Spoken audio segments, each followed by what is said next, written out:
World పోటీదారులు రామప్ప ఆలయాన్ని దర్శించుకుంటూ ఉన్నారు.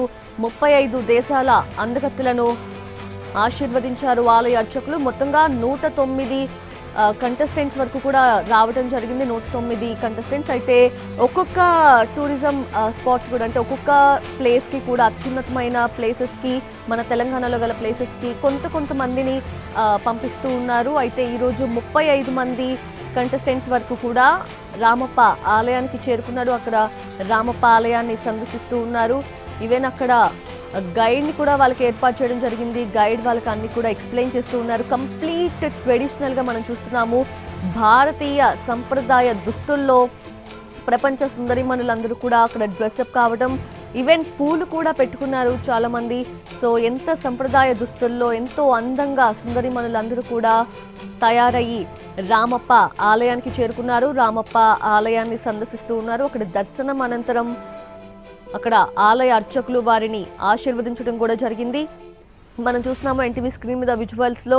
సో అక్కడంతా కూడా వాళ్ళు వెళ్తున్న దృశ్యాలు చూస్తున్నాము రెడ్ కార్పెట్ మీద. అలానే వారిని అక్కడ గైడ్ చేస్తున్న విజువల్స్ని కూడా చూస్తూ ఉన్నాము. అంటే మన సంస్కృతి సాంప్రదాయాలు, అలాగే మన ఆలయాలకు సంబంధించినవన్నీ కూడా, ఆ డీటెయిలింగ్స్ అన్నీ కూడా వారికి ఇవ్వడం జరుగుతుంది. అంటే కళ్ళతో చూసి ఆనందిస్తూ కూడా మనసుతో దగ్గర అవ్వాలంటే ఖచ్చితంగా ఆ టెంపుల్స్కి సంబంధించిన ఇన్ఫర్మేషన్ ఎప్పుడైతే వాళ్ళకు వస్తుందో అప్పుడే అది సాధ్యమవుతుంది. సో వాళ్ళందరూ కూడా కనులారా వీక్షిస్తూ, సందర్శిస్తూ, దర్శిస్తూ, తర్వాత ఆ టెంపుల్కి సంబంధించిన విశిష్టతను కూడా గైడ్తో త్రూ గైడ్ తెలుసుకుంటున్నారు, వారికి వివరిస్తూ ఉన్నారు. అక్కడ మనం చూస్తాము ప్రతి ఒక్కరు కూడా, అంటే వివిధ దేశాల నుంచి దాదాపు 120 వరకు కూడా దేశాల నుంచి సుందరిమణులు ఈ మిస్ వరల్డ్ కాంపిటీషన్స్లో పార్టిసిపేట్ చేసేందుకు ఫస్ట్ అయితే రిజిస్ట్రేషన్ అయింది. ఆల్మోస్ట్ 109, 110 వరకు కూడా కంటెస్టెంట్స్ రావడం జరిగింది. సో వాళ్ళలో ఈరోజు రామప్ప దేవాలయానికి 35 మంది అందాల భామలు ప్రత్యేక బస్సులో హైదరాబాద్ నుంచి బయలుదేరి వెళ్ళడం జరిగింది. అక్కడ రామప్ప దేవాలయాన్ని సందర్శిస్తూ ఉన్నారు. అక్కడ గైడ్ వాళ్ళకి ఆ దేవాలయానికి సంబంధించిన విశిష్టతను, మొత్తం ప్రాముఖ్యతను కూడా ఎక్స్ప్లెయిన్ చేస్తూ ఉన్నారు.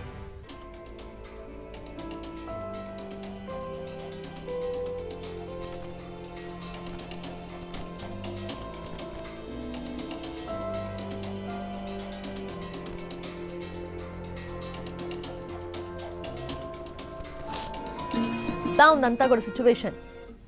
కొద్దిసేపటి క్రితమే రామప్పకు చేరుకున్న వాళ్ళకి బతుకమ్మలతో స్వాగతం పలకడం జరిగింది. ఆ తర్వాత వాళ్ళకి తెలుగు సాంప్రదాయం ప్రకారం స్వాగతం చెప్పిన తర్వాత హరిత హోటల్లో ఫ్రెష్ అయ్యారు. ఆ ఫ్రెష్ అయిన తర్వాత కొద్దిసేపటి క్రితం ఇప్పుడే టెంపుల్ కి చేరుకోవడం జరిగింది. టెంపుల్ కి వచ్చిన తర్వాత 10 నిమిషాల పాటు టెంపుల్లో శివుడికి అర్చన చేస్తారు. శివుడిని అర్చన చేసిన తర్వాత రామప్ప శిల్ప కళా సంపదకు సంబంధించిన వివరాలని గైడ్ వివరిస్తారు.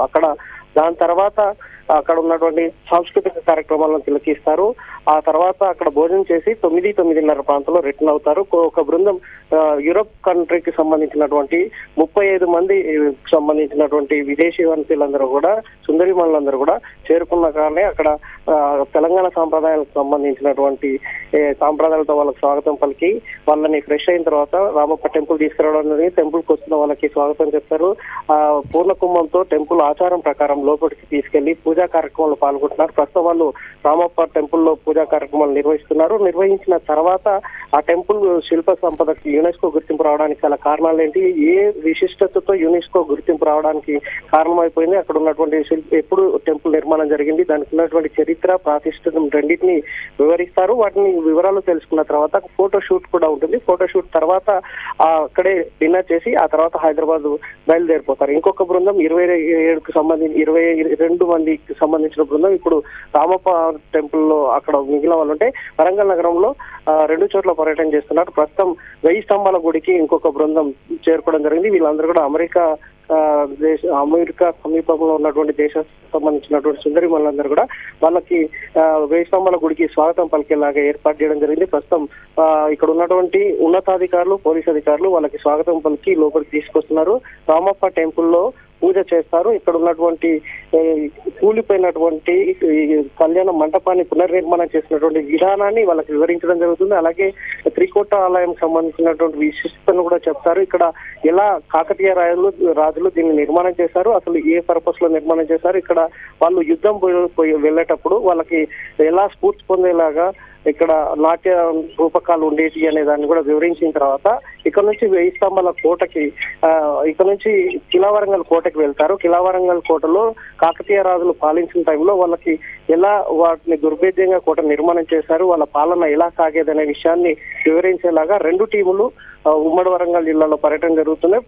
రామప్పలో కొద్ది ముందు వాళ్ళ పర్యటన కొనసాగుతుంది. ఇక హన్మకొండకు సంబంధించినటువంటి అమెరికా ఖండానికి సంబంధించినటువంటి సుందరిమణులందరూ కూడా ఇప్పుడే టెంపుల్ లోనికి వస్తుండగా స్వాగతం పలుకుతున్నటువంటి నేపథ్యం కనిపిస్తుంది. రామప్పలో కూడా టెంపుల్ లోకి వెళ్లారు, వాళ్ళు పూజాది కార్యక్రమాలు నిర్వహిస్తున్నారు. అక్కడ ఆ పరిసర ప్రాంతంలో పూర్తిగా పరిశీలిస్తారు. అంటే టెంపుల్ కి యునెస్కో గుర్తింపు రావడానికి కనుక ఇంత చిన్న టెంపుల్ కి అంత గుర్తింపు ఎందుకు వచ్చిందనే విషయాన్ని కూడా వివరించేటువంటి కార్యక్రమాల్లో ఉన్నారు. వాళ్ళందరూ కూడా స్వాగతం పలుకుతున్నారు. ఈ నేపథ్యంలో విశ్వసుందరుల పర్యటన సుమారు 57 దేశాలకు సంబంధించినటువంటి ప్రతినిధులు వస్తున్న నేపథ్యంలో వాళ్ళకి ఎలాంటి ఇబ్బందులు తలెత్తకుండా, ఎలాంటి అసౌకర్యం కలగకుండా 3 అంచెల భద్రతా చర్యలను తీసుకోవడం జరిగింది. సుమారుగా 1500 మంది పోలీసుల పహారాలో వాళ్ళ పర్యటన కొనసాగుతుంది. అంటే అరుణ్, వాళ్ళు కూడా వాళ్ళ మొబైల్ ఫోన్స్ లో చిత్రీకరించుకుంటున్నారు. ప్రతి ఒక్కరికి ఇన్స్టాగ్రామ్ ఖాతా ఉంటుంది కాబట్టి వాళ్ళు అందులో అప్లోడ్ చేసుకోవడానికి కూడా ఇంట్రెస్ట్ చూపిస్తూ ఉంటారు కాబట్టి, సో ఆ నేపథ్యంలో వాళ్ళకి ఎంతెంత టైం ఇస్తున్నారు ఒక్కొక్క స్పాట్ ని విజిట్ చేసేందుకు?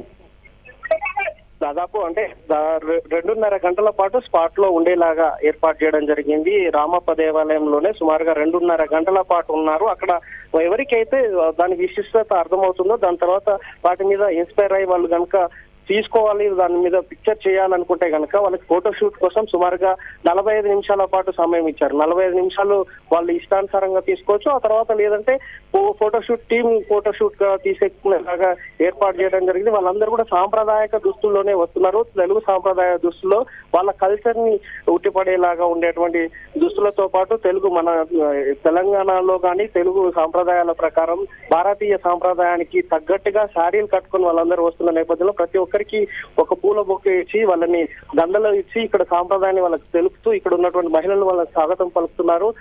వాళ్ళని తీసుకొచ్చి ఇక్కడ ఉన్నటువంటి అంటే ఎలా రిసీవ్ చేసుకుంటారు, ఒకవేళ ఆంధ్రప్రదేశ్ లో కనుక వస్తే భారతదేశంలో ఉన్నటువంటి కల్చర్ ఏంటి అనే వివరాలు చెప్తున్న దాని మీద కొంత మంత్రముగ్ధులు అవుతున్నటువంటి నేపథ్యం కనిపిస్తుంది. దాంతో పాటు ఇక్కడ ఉన్నటువంటి ఆర్కిటెక్చర్ కి సంబంధించినటువంటి వివరాలు వెల్లడిస్తున్న టైంలో అక్కడ ఉన్నటువంటి గైడ్లు కానీ ఇక్కడ ఉన్నటువంటి వాళ్ళు చెప్తున్నప్పుడు కొంత ఇన్స్పైర్ అవుతున్నారు. అంటే ఇంత స్ట్రక్చర్ ఇక్కడ ఇది ఉందా, దీనికి ఇంత ఇంపార్టెన్స్ ఉంటుందా, దాదాపు 1000 ఏళ్ల క్రితమే ఇంత టెక్నాలజీకి ఇంజనీరింగ్ విభాగానికి సంబంధించిన నాలెడ్జ్ ఉందా అనే దాని మీద వాళ్ళు కొంత ఇన్స్పైర్ అవుతున్నటువంటి సిచ్యువేషన్ అయితే కనిపిస్తుంది. ప్రతి చిన్న అంశాన్ని కూడా డౌట్స్ ఉన్నప్పుడు వాళ్ళు అడిగితే క్లియర్ చేసేలాగా ఇక్కడ ఉన్నటువంటి పురావస్తు శాఖ నిపుణులు అలాగే గైడ్స్ వాళ్ళందరూ కూడా వాళ్ళకి వివరాలు వెల్లడిస్తున్నటువంటి పరిస్థితి కనిపిస్తుంది.